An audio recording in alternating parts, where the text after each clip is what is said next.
I want to start with Ms. Helen Clark here. So based on the UNDP's years of experience in promoting and partnering with companies, what do you make of this result that 92% of companies are aware of SDGs, but only a third of civilians are?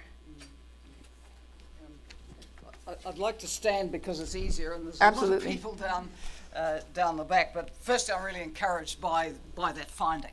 And full marks to Global Compact and all the networks that have been pushing the word out there that the SDGs are highly relevant to business. Truth is, for a lot of the world's citizens, they're not connected online, they're not necessarily getting this kind of information. It's going to be a challenge to roll it out right around the world to a global public. But to see that level of engagement by business now, I think it is pretty incredible. Now, what I want to say is you can't achieve this agenda without business. It needs very big partnerships, and the growth engine of the world economy, business is a part of the society that operates in it. It just has to be engaged.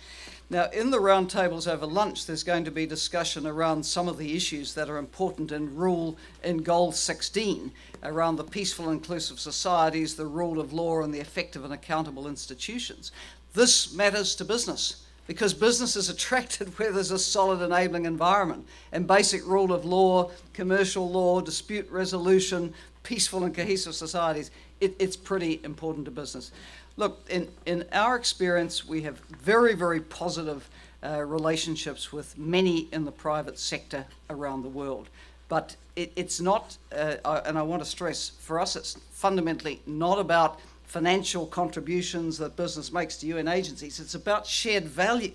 It's about creating entry into value chains for small, micro, medium-sized enterprises. It's about commitments to environmental responsibility. It's about the way business does business.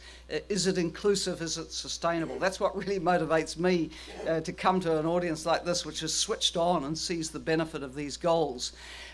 One of the most wonderful examples, I think, is what's been happening in the palm oil sector.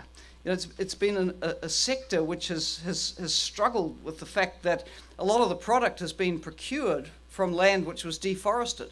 Well, not anymore, because most of the procuring power for palm oil is now committed to deforestation-free supply chains, making a huge contribution to climate change mitigation, to biodiversity, to sustainability. And those sort of commitments, I think, inspire us all to work with the private sector to really pursue these goals. And I see the private sector making a contribution which is valuable across the economic, the social, and the environment dimensions of this agenda. Thank you.